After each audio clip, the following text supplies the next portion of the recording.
Good morning, good afternoon, or good evening, depending on where you're watching this. My name is Connor Donnelly.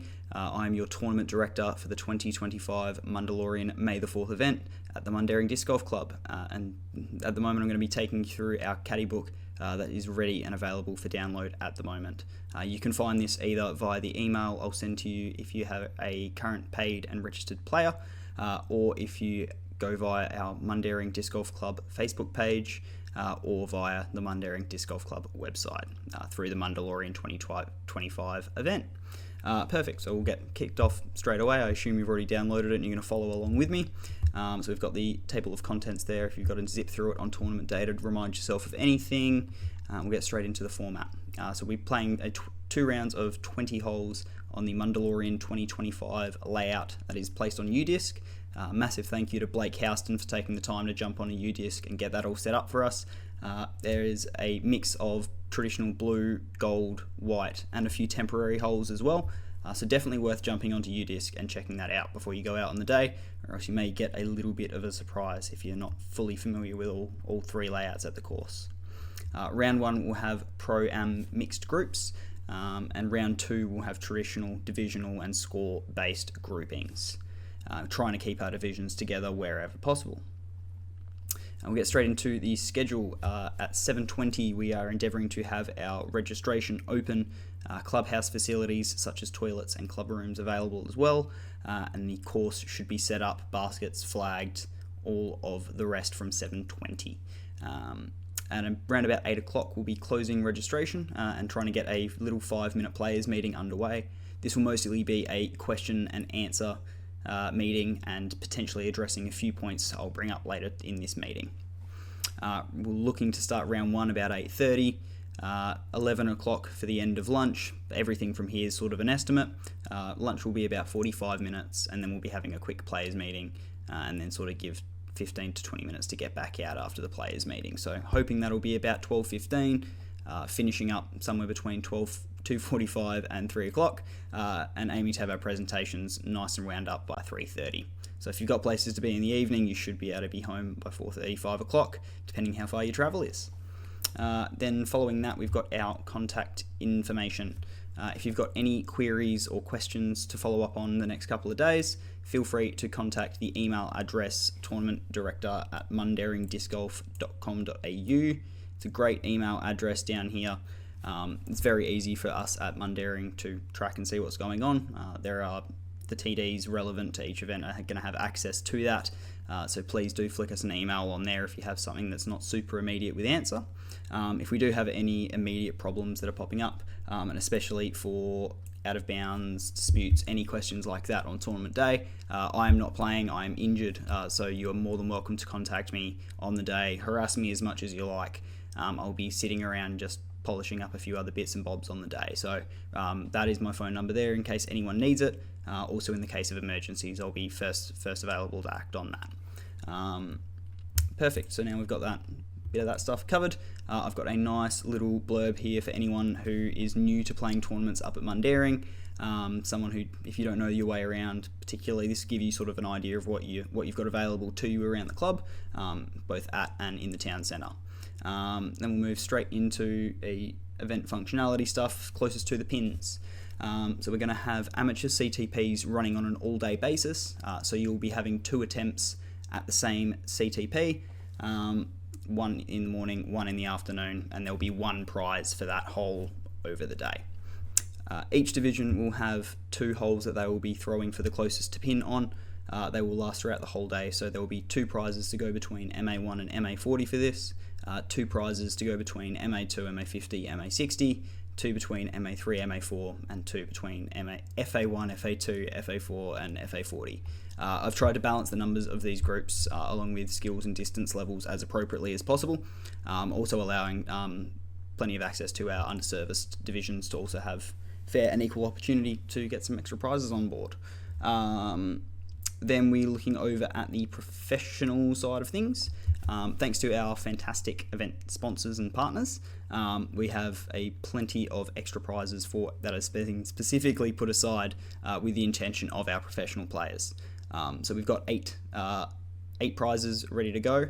There are going to be 2 holes for professional open players, and there'll be 2 holes for our professional master players.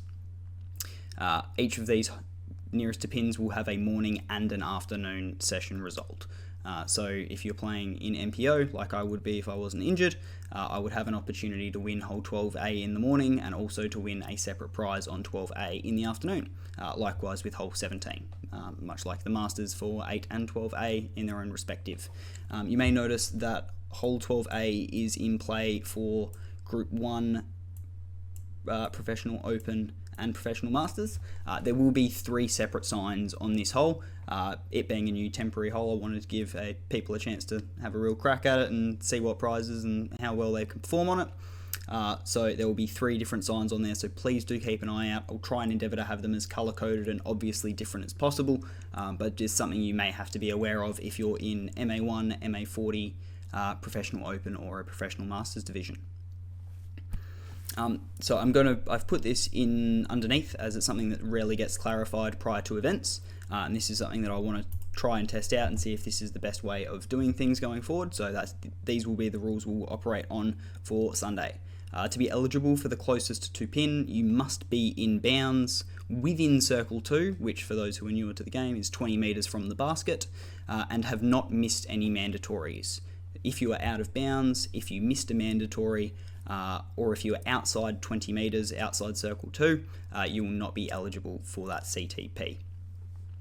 This is mainly due to the fact that we've got quite a lot of bushland that can hide away nearest to pin signs, and 20 metres is just a pretty good gauge for where someone would actually be able to see the said nearest to pin sign. So this is something I'm going to trial out for this. Feel free to roast me for it if you think it's got some flaws, but I'd much rather hear your input than not know what your thoughts are on the events. All things we've got to try. I want to try and streamline things as much as possible, especially with the unique conditions of the Mundaring bushland we've got around the holes. Also remember, have a marker, have a pen, have a pencil, have something with you can mark.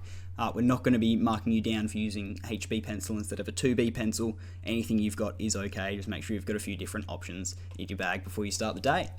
We'll then move on into giving some love to our event partners, absolute legends, everyone involved.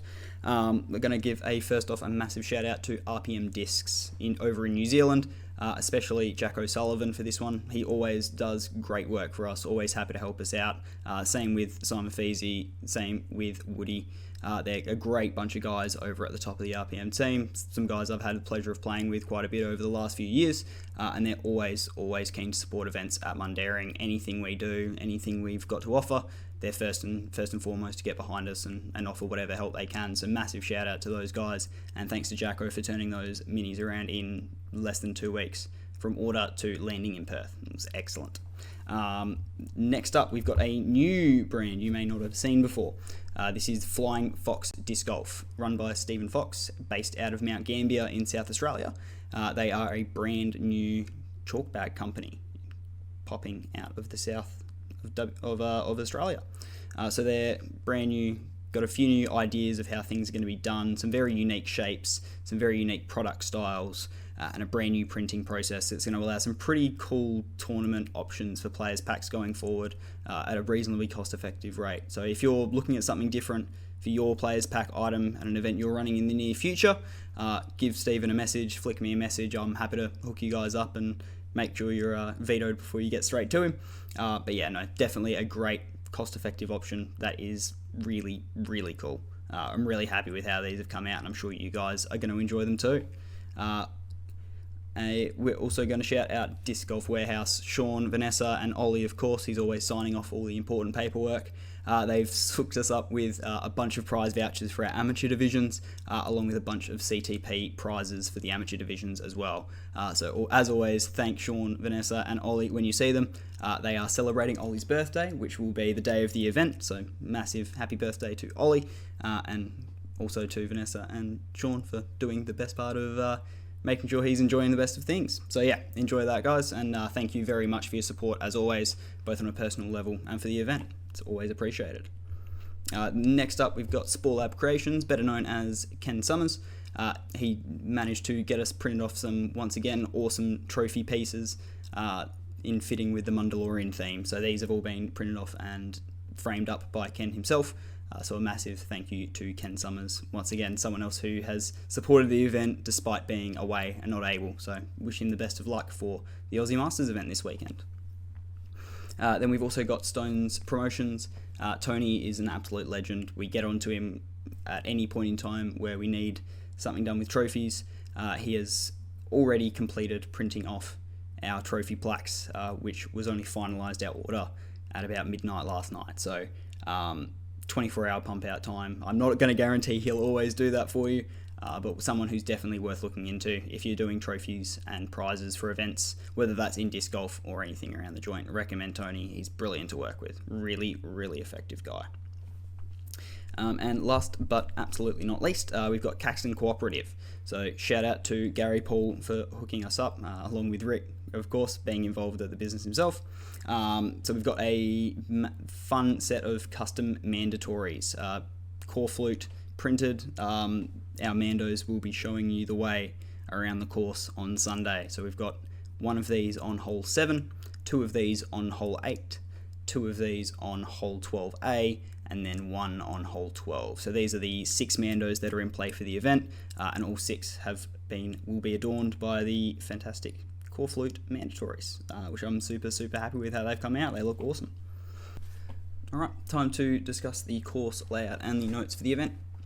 So something I'm going to preface before we get out there, we currently are expecting quite a bit of rain on Saturday, so there are potentially some concerns with how much of the OB we're going to be able to have painted in time for the event, especially with having limitations with golf schedules.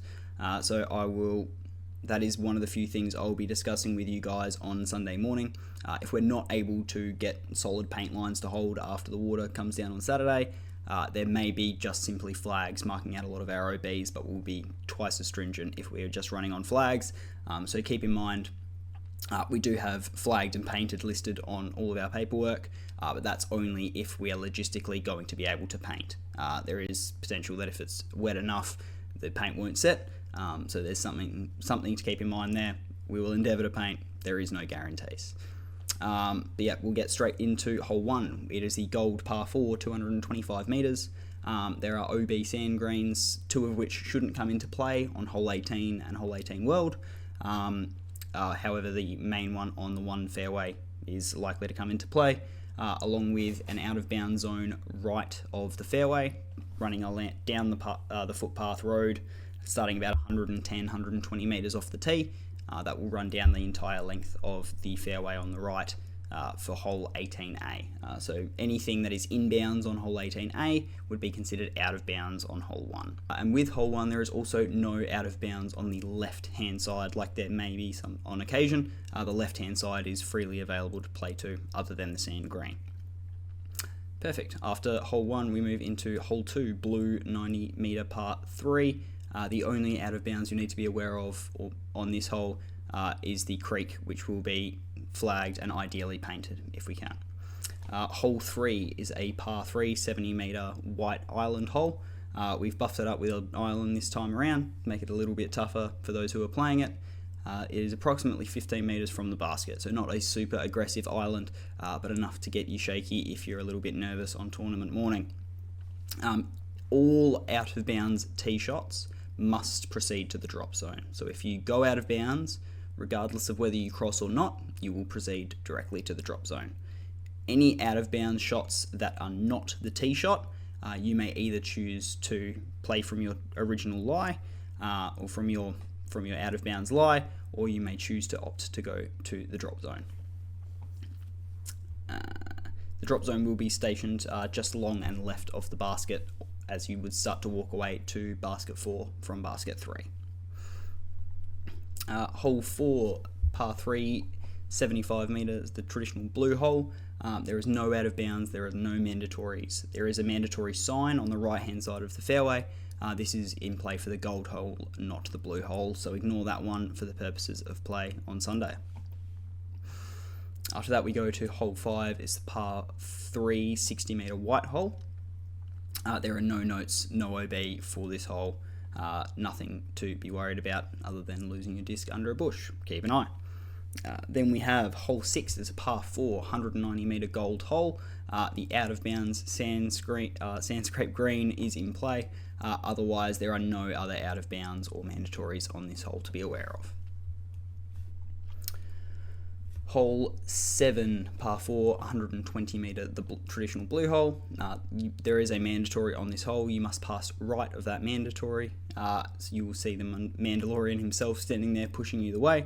It makes it nice and easy and obvious off the tee, so I'm sure you'll appreciate that when you're standing on the box. If you miss the mandatory, you will proceed directly to the drop zone to the right-hand side of where the mandatory is placed.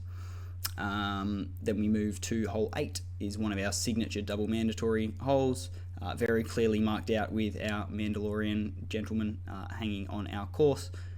So you will need to pass directly between the two mandatories. Failure to do so will result in a return back to the drop zone, which will be approximately 15 metres away from the basket out in the fairway. Hole 9 is a par 3, 80 metre white hole. The sand green on the right hand side will be out of bounds. There will be no other out of bounds to be played for on this hole. Hole 10, par 3 blue, 78 metre hole. There are no OB and no notes on this hole to speak of. Hole 11, the gold, 185 metre par 4. There is no out of bounds bubble on this hole as we traditionally have played. It is just the out of bounds sand green that is in play. So for our big throwers, 2 is potentially in thoughts with a big roller, but it will still allow our middle to lower divisional players to still score fairly on this hole without the massive OB clump in the middle. We'll then move into our first temporary hole of the day, hole 12A. So this will play from the traditional gold 12 tee pad to a temporary basket situated at 87 metres directly down the tunnel that you would traditionally play down if you were playing 12 gold. There is a double mandatory near the tee box of this hole as well. Failure to make this mandatory will result in moving directly to the drop zone located in between the two mandatory trees.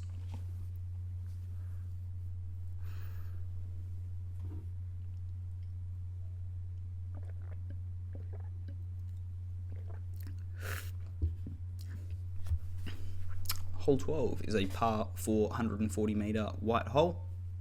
It is just the out of bounds sand green and the mandatory left to keep an eye of.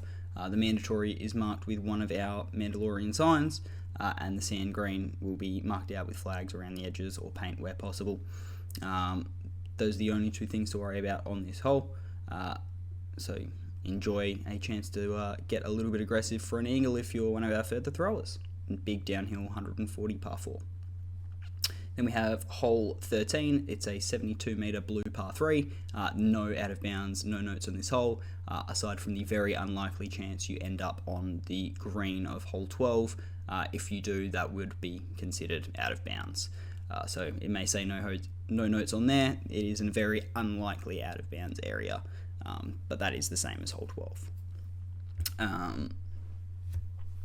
Then we've got hole 14 as the gold 235 metre par 4. The only out of bounds you'll have to worry about on this hole is the sand green and a very, very unlikely chance of ending up near the road on this hole. Then move over to the white hole 15, 65 metre par 3. The only out of bounds is the road left, which is also unlikely to fall into play. After that, we'll be moving on to our composite hole for this event. I have merged together the gold par 5 tee pad and attached it to it as a par 4 to the blue par 3 tee pad that we installed a couple of years ago. So this will play as a pretty reasonable gold par 4. It's about 200 metres. Depending on the angles that you throw, you can make it a lot shorter than that, about 190 as the crow flies. You can use the downhill very much to your advantage, and it's a good 4 to earn for our middle to lower divisional players. And I'm very intrigued to see how the top end players find this hole for competitive play, because I think there's potential for a lot of separation. Hole 17 is the traditional gold par 3, 120 metre downhill. I will be very, very generous with the out of bounds on this for the event. it will simply be the flagged and painted creek, and I will not be extending the creek out. So if your play is to lay up to just short of the river, you're very, very open to do so. Play it to there and leave yourself a 20-metre putt for the birdie. Then we move to our final temporary hole for the event, hole 18A. It's a par 4 teeing off from the hole 17A tee pad at Oktoberfest last year if you played that event. It's just up beyond the pines behind hole 17's basket.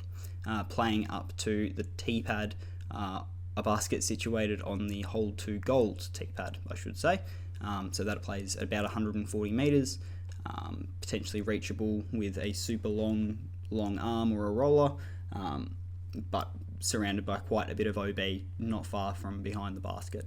So still provides a bit of challenge if you don't get all of the distance off the tee shot. Leaves you a little bit of thinking to do about where you're going to place your second shot to leave yourself a smart putt.